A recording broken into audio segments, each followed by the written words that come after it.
Hi, I'm Shoestring Jay and welcome back to my channel where I talk about all things thrifty, frugal and money saving. And today I'm going to talk about being a cheapskate and why I'm not ashamed of being a cheapskate. In fact, I'm kind of the other way. I'm quite proud of being a cheapskate. And by cheapskate, I don't mean that I am mean. And I know it's kind of used in that respect, that it's a bit of an American sort of phrase, isn't it? But we do use it in the UK as well. And it tends to mean somebody who wants to skimp on everything because they're a bit miserly, whereas I tend to think of it as just making my money go further and getting the best value for my buck. Again, another American, a little American phrase. So I just think it's really important, especially now because we're all being squeezed so much. And whilst I also think that that is not right, I think there's enough wealth in the world that we hardworking people shouldn't all be feeling like it's really, really difficult. It is really difficult. So I think that if you're going to explore being a cheapskate, explore cheapskatery, is that a word? Then now is a good time to do it, because then at least you have some control of your finances and your situation. Well, mostly. And if you're on average income, you can get control. There are some people who are never going to get control of their finances because they just don't have enough money coming in. And I really do appreciate that. And I'm not saying that people are poor because they don't practice frugality, that poor people don't have a choice but to practice frugality. I'm saying poor people are poor because they don't have enough money coming in for one reason or another. And we live in a rich country. That shouldn't be the case, but it does seem to be increasingly the case. So I think, getting the best value for the money that you've got, getting the most out of it, is more important than ever it was before. And so I'm going to talk about that today. So there are things that cheapskates do and that frugal folk do that are kind of foundational. They're really the important things to do if you want to keep control of your finances. So I'm going to go through some of those. So the first thing I think is to plan ahead. So planning ahead, foreseeing when you're going to have expenses. So that might mean your car MOT. Perhaps you've got car's got to be serviced and MOT'd at a certain point, and you need to have the money A to do that and send it to be MOT, but B for things to go wrong. So it's a bit like having an emergency fund. That's another crucial element. It's just having a fund for your car if your car is important to you. So having money put aside so that if things, if it costs you a few £100s to get your car through the MOT, you've got a few £100, and having an emergency fund so that if actually the garage says to you, this car, honestly, you're not going to keep it going, you need to get a new car, you've got maybe a few £1,000s to get yourself a secondhand car. That's another thing that cheapskates don't do. They don't buy new cars, because new cars, as soon as you drive off the forecourt with your new car, you lose thousands of pounds. So let someone else do that, and always buy second-hand cars. As well as planning for the future rather than blindly getting by, you would, as part of that planning really, you would set yourself goals. So you might save for a particular thing. I personally, I do have savings. They're not for anything in particular. A lot of the time there's just savings. I like to have savings. I have an emergency fund, which goes down every now and then. We've had to use it. We've had to use it before for various things that have gone wrong that we weren't expecting. So having an emergency fund is a good plan. Like currently we're saving for carpets because carpets are expensive and we want carpets upstairs. So I'm not going to go and get those out on credit, because cheapskates don't do that. Cheapskates save up for things so that they're not in debt. They can get the things that they want, but it doesn't put them into debt. Because once you're in debt, you only need one thing to go wrong. And, say you lose your job, or say you have an injury and can't work for ages, and then you've still got your normal everyday living expenses to find, as well as servicing your debts. So I don't want to have debts. So cheapskates don't have debts. And cheapskates always set a budget. So that helps you to keep control. It helps you to reach your goals of putting so much into savings, so much into, I don't know, maybe you've got a Christmas fund, a birthday fund, a holiday fund, a carpet fund, like me, an emergency fund.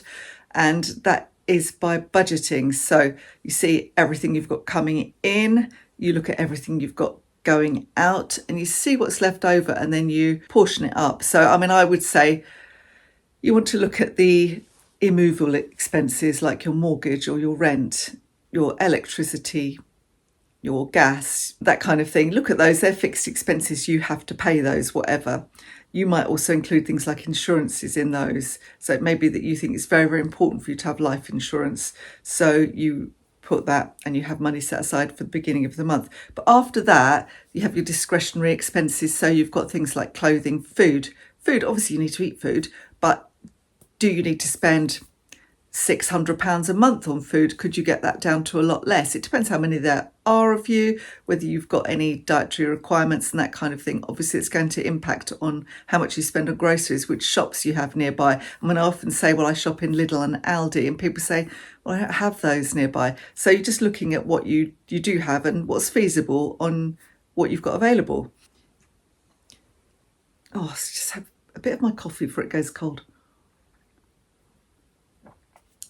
So budgeting also helps you to stop overspending, because once you set yourself a budget for a certain category of spending, you could say that's it. Once that's gone, I can't afford any more. So, if you spend ridiculous amounts on books every month, if you spend loads on makeup and that kind of thing, you can look at, think about what you really, really need to spend. With makeup, I think there's only, once you've got a certain amount, you've got as much as you ever need. It's only going to sit on your shelf and start to go a bit icky, because it's full of oils and they do go rancid after a while. So just use what you've got. And books, you've probably, like me, have got a shelf full of books that you need to read before you buy any more books.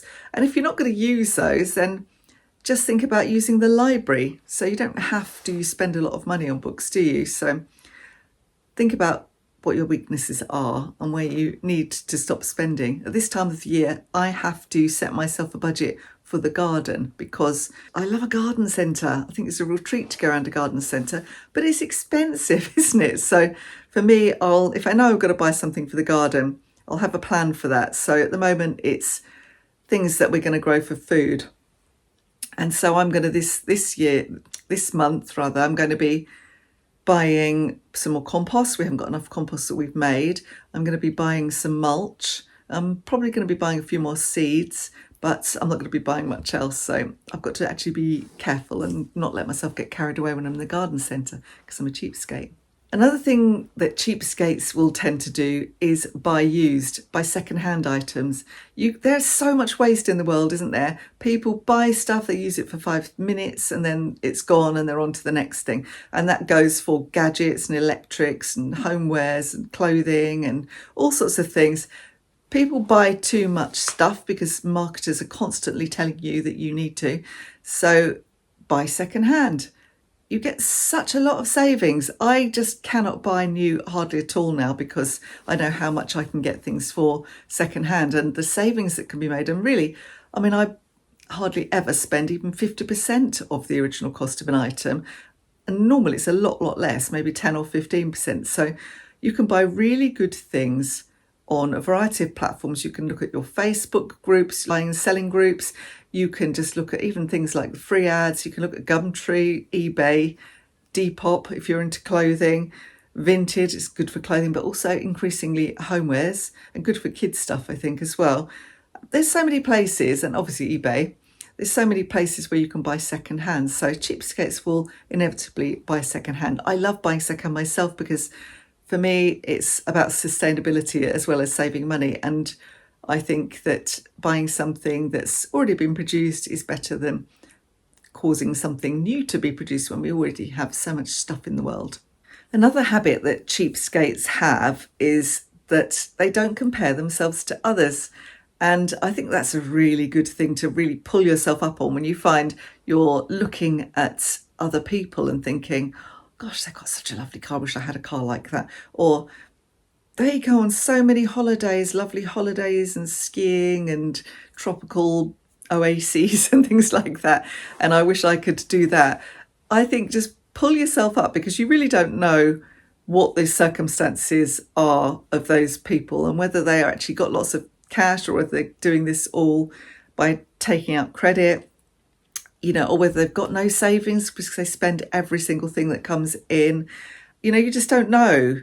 I think a lot of really truly wealthy people live quite kind of humble lives because, you know, they don't have a lot of wants. They attend to their needs and then they look at what they really enjoy doing. And that might be something quite humble like gardening or walking or knitting or, you know, anything really. So for me, I love to walk my little doggy. You can see him sitting in the background here.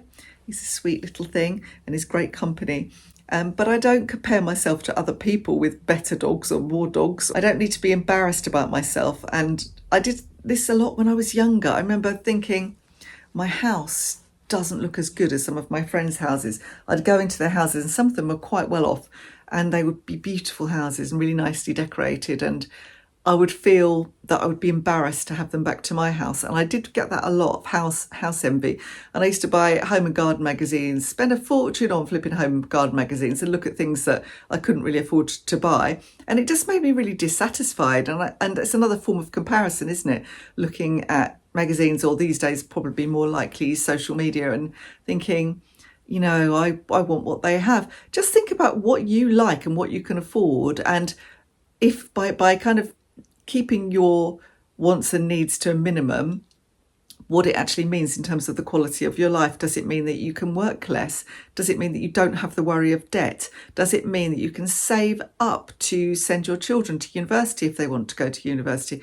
Those kind of things, you know, that add maybe to the quality of your life more than several holidays a year. And you can do holidays, you can just do different holidays. And we've had some absolutely wonderful holidays where we haven't spent a lot of money at all. And often they're in the UK because there's so many beautiful places in the UK. And lots of the people that I know that go abroad all the time don't really explore the UK. And I think that's a shame because we have a whole tourist industry. Lots of people are coming here because they want to explore the UK. Why are they doing that? You know, it's just they're doing it for a reason. We have a lot of wonderful things here. So my aim at the moment is to see as much of the UK as I can on a budget. I don't need to look at people going to far-flung places and with anything like envy. And I think if you want to be a true cheapskate and if you want to actually be content with your life, just curbing that, I think it's quite natural, isn't it? That natural tendency that a lot of us have to envy others and to keep up with the Joneses. Curbing that is a really good thing. And it's actually quite freeing and releasing when you get rid of those kind of compulsions. And I think it comes with age. If you can get it to happen a bit earlier, then you'll benefit from that. So another thing that cheapskates do is that they aim to save money on everything. So that means doing a little bit of work if you are going to buy something, doing a bit of work if perhaps you're setting up a phone contract or something like that, just to see, do some comparisons and see what the actual best deal is. And I think with phones as well is that, you know, people just constantly want the newest and the best. And, you know, my phone's quite old. I'm filming on it now. It does perfectly good job. It does a perfectly good job. I don't need a new phone, and I'm not constantly thinking I've got to have the best new technology all the time. In fact, the opposite. I've kind of gone in the other direction. I actually bought Justin bought it for me, an old vintage CD cassette player the other day, so I could get out my old CDs that I loved and have bought over years and actually start playing them and remembering them and revisiting them. And it's been just lovely. So if anything, I'm going lower tech than before. But go back to my original point. If you are going to buy something new, not just technology, you do your research, you compare. And this comes as well when you're just doing insurances, for example. Perhaps you're doing car insurance. Don't just auto-renew with your current insurer. Have a little look and see what's the really good deal. You can look at Top Cashback and other cashback sites as well, because quite often if you are going to buy something and you do it online, you can get money back. Top Cashback, that's what it is. There's Quidco is the other one. I'll put my link to Top Cashback below, because if you do use my link and use it, I get a little kickback. Not very much, but a little bit. Every little helps. But I always aim to do that. I don't buy very much these days, so I don't earn very much on it. But when I have, for example, in the past when I was working, I did all my Christmas shopping online. I actually earned quite a lot of money back. And you just think, it's money for old rope, isn't it? You're literally doing nothing. You're just going through the Top Cashback sites. So aim to save money, or in this case, get money back on literally everything. then if you're going to buy something and you think I was going to buy it new, let's have a look at secondhand prices and see if I can get it secondhand. You can save even more money. So another habit that cheapskates have is that they learn to make, do and mend. So, we've got some old sofas here. I'm sitting on one. This one came secondhand. It was actually free because a friend of Justin's brother was leaving the country and she was clearing out her old house. And this is a sofa bed and in green, which I like. And so he gave it to us. And okay, it's not the most beautiful sofa, but for me, it's perfectly good. If we've got a crowd here, we can pull it out. We've got a spare bed. It doesn't matter if Archie is a bit stinky, doggy, or the cats scratch it or anything like that. It really doesn't matter. And I don't think, oh my goodness, I really have to rush out and buy a new sofa because this one's getting a bit knackered and old. I would just cover this one and give it a steam clean, cover it in throws. We've got another one that we cover in throws a lot because it keeps it clean. We don't have to constantly have the latest and the best and the newest, and we make do. And the other thing that we try to do is mend. So that might mean mending maybe an item of clothing, or Justin's quite good if something stops working, having a go and trying to make it go again. We use YouTube to see if we can get some advice. I mean, currently we've got a really drippy shower head. It's really annoying. So we're having a look on YouTube to see whether we can do that ourselves rather than getting a plumber in. So things like that, just trying to do things for yourself. And as you know, I do a lot of upcycling of furniture, so I'm making the best of what we've got. I think I showed you in my last vlog, I was doing some work in here and upcycled some little side tables and the dresser that the TV is on, because I didn't want to buy anything new and I don't want to waste what we've already got. So making the best, making do and repairing where you can. That's what cheapskates do to save money. Cheapskates also tend to aim for a simpler way of life, and I've kind of skirted around this already. So simpler, you don't have to complicate your life. I don't have to go on amazing holidays and which take a lot of organising and cost me a fortune. I can just explore my local area and go to the seaside. We're very close to the coast here, have some walks, or we might go somewhere, as I said before, we might go and have a weekend somewhere in the UK, or we reduce our need for complications.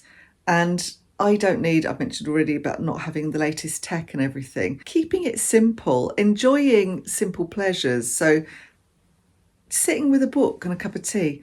Oh my God, going back to bed with a book and a cup of tea. That, to me, having worked all my life, that to me is an absolute luxury. Having a really deep bath with bubbles in it, or some, ice bath bomb or something, is really nice for me. Listening to an audiobook whilst I'm in the bath, things like that. Just embracing simple living, enjoying simple pleasures, maybe inviting friends round for a meal. You don't have to go to a fancy restaurant all the time, just enjoying the company of friends and family without having to spend a fortune. And maybe also just buying less stuff and having less clutter. And although my mum will laugh at me now because she says I'm turning into her because I've got little bits of bric-a-brac appearing, I only really have things that I really like and I want to have around my house. So although I'll never be a minimalist, I do kind of understand that approach to life. If you're a minimalist, you just get rid of all the excess. You don't need all of the miscellaneous bits and bobs that most of us have. And I'm definitely not a minimalist. I never will be, but I do kind of embrace that kind of simplicity. I'm trying to embrace it more, that simplicity. And that goes back to the CD player, just using what I've got and really appreciating and enjoying some of that music from years, since CDs first came in, and I got rid of a lot of my vinyl. God, I regret that now. I wish I'd kept it. I've got some vinyl, but I started getting music on CD probably from about the 80s, and I've still got some of those CDs, and I love that music. I never used to buy stuff that, CDs were quite expensive. I never used to buy it unless I really liked it. So the things that I've had a long time are it's music that I really, really like. And things I've bought recently tends to be really, really cheap. So I can, something I don't really know. I bought for 50 pence in the charity shop a Jack, what's his name? Savatini, Jack Savatini. And I didn't really know him. And oh my gosh, he's got an amazing voice. And I've been playing and playing that CD. I think it's brilliant. So, you know, things that I can afford to experiment now because everybody else is getting rid of their CDs and all their music is digital. I just think that just embracing just a simpler lifestyle and a simpler existence, cutting out complications, cutting out as much busyness as you can, really does improve the quality of your life, and it means you spend a lot less money. So I think that's something that cheapskates tend to do. And another thing, I've touched on this as well, they embrace DIY, doing stuff for themselves, and that doesn't just mean painting your own walls or painting your own furniture. It means doing things for yourself. So if you previously paid for a cleaner, just doing your own cleaning, just keep it on top of it. If you employed a gardener, just perhaps doing your own garden. And I know if you work full time, and particularly if you've got a family, you'll be going, oh, for goodness sake, you've got lots of time now because you're semi-retired. And that is true. That is true. But I still always did those things because I didn't want to pay other people to do those things. And I had other uses for that money. But if you've got lots of spare cash, I'm not saying don't give gardeners and cleaners and painters and decorators and things, don't give them work, because obviously give them work. I've even worked as a house cleaner before. If you can afford it all, I'm talking about if you need to cut back and if you're trying to develop that cheapskate mentality, then, you know, do stuff for yourself. Okay, I hate ironing. I'm not going to pay someone to do my ironing, and I just will tend to just shake things out when I wash them. Give it a good shake and not iron it. And I don't buy clothes that need a lot of ironing because I hate ironing. So I do iron because I sell things. You can see I've done a load of ironing, which is hanging here because I sell things online to make money. It's one of my streams of income. So I do wash and iron things, but not my own clothing. Just kind of thinking about just doing what could you do for yourself rather than paying someone else to do. If you possibly can do that, then it helps to save money and achieve that frugal lifestyle. And I mentioned this when I talked about budgeting. Cheapskates don't impulse purchase. So they question every purchase. So when they're thinking, I need to buy this, or they're scrolling through social media and something pops up and they think, oh, that's a really good idea. It's like, there's this company called something like Must Have Ideas. And I get drawn into that because they have all these gizmos and gadgets. You think, what a great idea. But actually, when you stop to think about them, some of them I think, well, I've already got something that does that achieves that, or I don't actually really need that. And I did get drawn in because I bought myself and my mum, I've got a bit of arthritis in my hands, one of these things that you put on the tops of jars to help you open them because your hands do get weaker as you get older.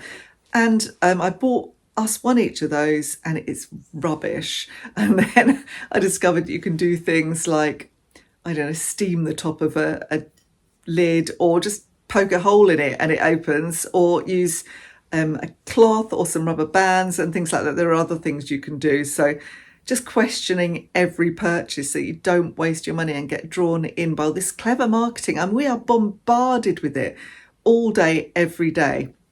Unless you just turn the telly off, only listen to the radio if it's BBC and doesn't have any advertising, stop scrolling social media. I mean, Facebook has got ridiculous for adverts, hasn't it? And sponsored content. It's really, really annoying. I've just stopped using it. The only thing I go on to Facebook for is my group now, my secondhand and frugal life, which is, I realise, quite ironic, but it's just got ridiculous. And so I tend to avoid all of that advertising because it just makes you think you need stuff, and it makes you impulse purchase. So getting into the habit of questioning, do I really want this? Do I really need this? If I don't buy it, what's going to happen? Will I really regret this in a couple of days? And sometimes, you know, if it's an amazing secondhand bargain, a one-off, and you don't buy it, then you probably will regret it. But even then, I mean, there were a couple of the CD players that I found on eBay before I asked Justin to get me this one, because they were perfect, a few of them. I wasn't sure, and I wanted to do a little bit more research and think about what I wanted, so I missed out on them. But, you know, others come along. It wasn't the end of the world.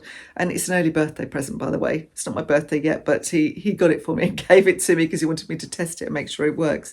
And it does. It's brilliant. It's one of my best recent purchases, or one of his best recent purchases.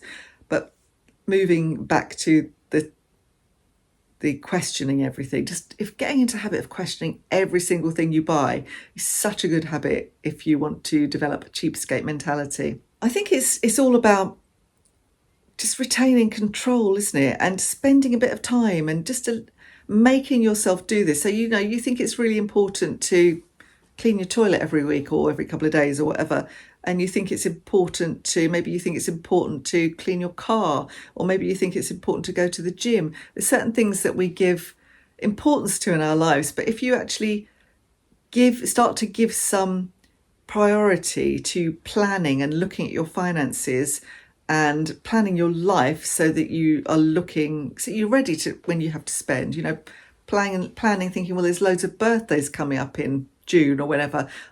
In my case, there are loads of birthdays in my family in June. Just making sure you've got the money for it. So I start putting money aside, and I know I'm going to buy everybody a present because they're all close family members.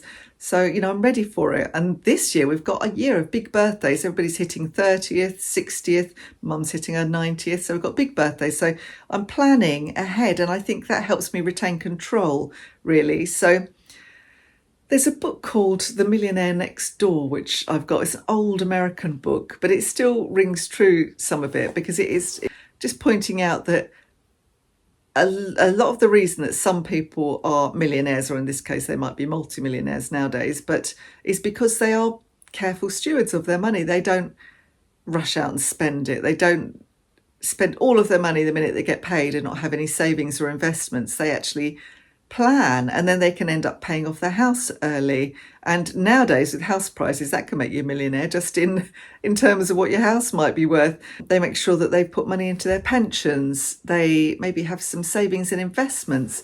Maybe they can put money into property and actually earn money from it. There's things that people do which might make them low-key wealthy but secure, because they've planned. I mean, I've never wanted lots of money. I've never wanted to be a billionaire. I've never wanted a jet set lifestyle. So it's easy for me maybe to kind of think like this, but I still used to spend money like water when I had it, and I didn't plan for a long time, and I didn't put money aside, and it took me a long time to wake up to the fact that I needed to do that, and I'm really glad I did. So I'm now at the point where I'm okay, I'm okay in my life, and I tell my girls all the time, just plan, put money in your pension, never ever opt out of a pension.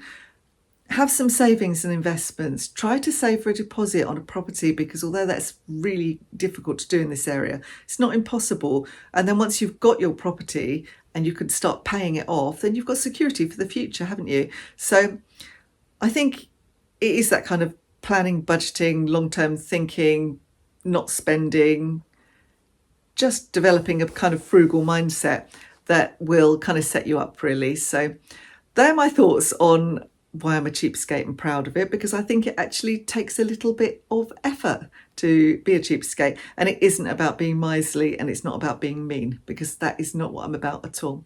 Anyway, what are your thoughts on this? Would you consider yourself a cheapskate? Would you consider that a bit of an insult? Let me know in the comments below, and thank you so much for watching. Don't forget to give me a like if you enjoyed this video, and subscribe for future videos, and I'll see you hopefully next time. Bye for now.